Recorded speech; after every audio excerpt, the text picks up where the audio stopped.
Today we will study the equation of linear motion. We have three equations of motion. V is equal to u plus at, s is equal to ut plus half at square, and v square is equal to u square plus 2ax.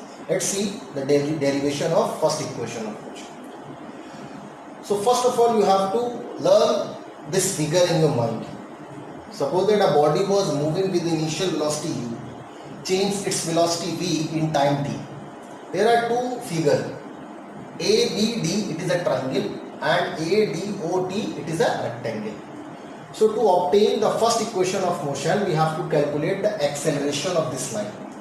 The acceleration of the slope of VT graph tells the acceleration of the body. So first equation of motion. We know very well the acceleration is what? Change in velocity upon time taken. Means final velocity minus initial velocity upon time taken. So A must be equal to V minus U upon T. Let's see in the diagram. Suppose this part is U and this part is V. Now from O to C that is V, and from O to D that is U. So what is AB? AB will be equal to V minus U. Means this is V minus U and this is T. So the slope of line will be equal to V minus U upon T. So acceleration of the body is A is equal to V minus U upon T.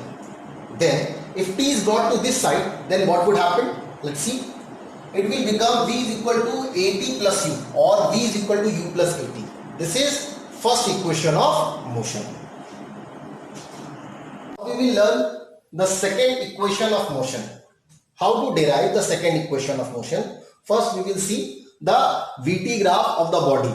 Suppose that the body was moving initial velocity with u and the final velocity was v reached at the time t. So in this diagram we have two figures, that is a triangle and second is rectangle. To combine this figure, it forms a trapezium. So there are two methods to find out the area of this part. Either you have to take out the area of triangle plus area of rectangle and add, or second to calculate the area of trapezium. Any of the method you may follow. First of all, learn the area of triangle. How to find out the area of triangle? That is half base into height. Height is AB. AB is equal to V minus U. So means V minus U is AB. But we know very well V minus U is equal to AT. So AB may be put AT. And what is AD? AD is T. So area of triangle is half into T into AT. And area of rectangle, that is equal to U into T. Let's see. This part you may write in your copy, but as I have told you, you have to go according to that.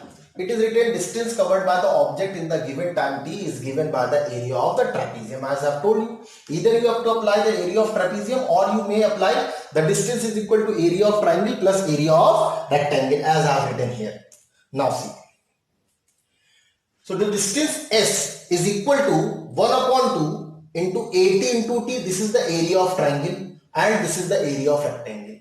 AT into T, AT square. So it will become S is equal to half AT into T into UT.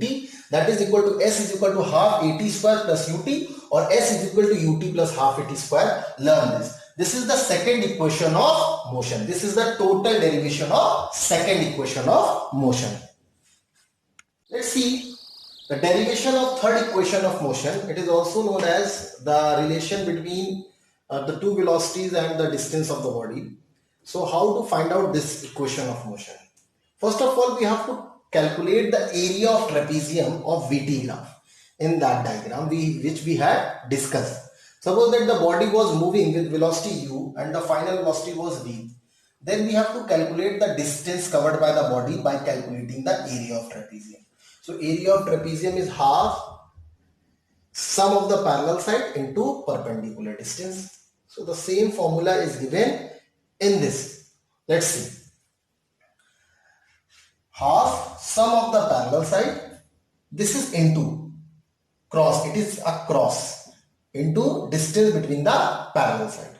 Let's see how to derive this equation. The distance is equal to half sum of the parallel side, that is DO plus BE from the figure you may say, into the distance between the parallel side, that is OE. Sum of the parallel sides means the small one was U and the big one was v. So u plus v into the distance between them was t. You may match these values from the diagram. So the distance may be written half v plus u into t. We know very well from the first equation of motion we have derived this part, a is equal to v minus u upon t. If we have to make t as a principal, then t will be equal to v minus u upon a. So that the value of t, v minus u upon a, is going to put in this case. Then what would happen? After substituting the value of t in that part, that is v minus u upon a, it is a very nice formula. See, a plus b or a minus b means u plus b and u minus v minus u. That is equal to v square minus u square. So instead of this, we may put v square plus u square. A will come to here. So s will be equal to 1 upon 2a v square minus u square. Then it will become, see from here, 2a will go to this side. So 2as is equal to v plus u, v minus u. It is v square minus u square. So u square is brought to this side. Then it will become v square is equal to u square plus 2as. So this is the third equation of motion. These are the three equations of motion which you have to write and learn the derivation.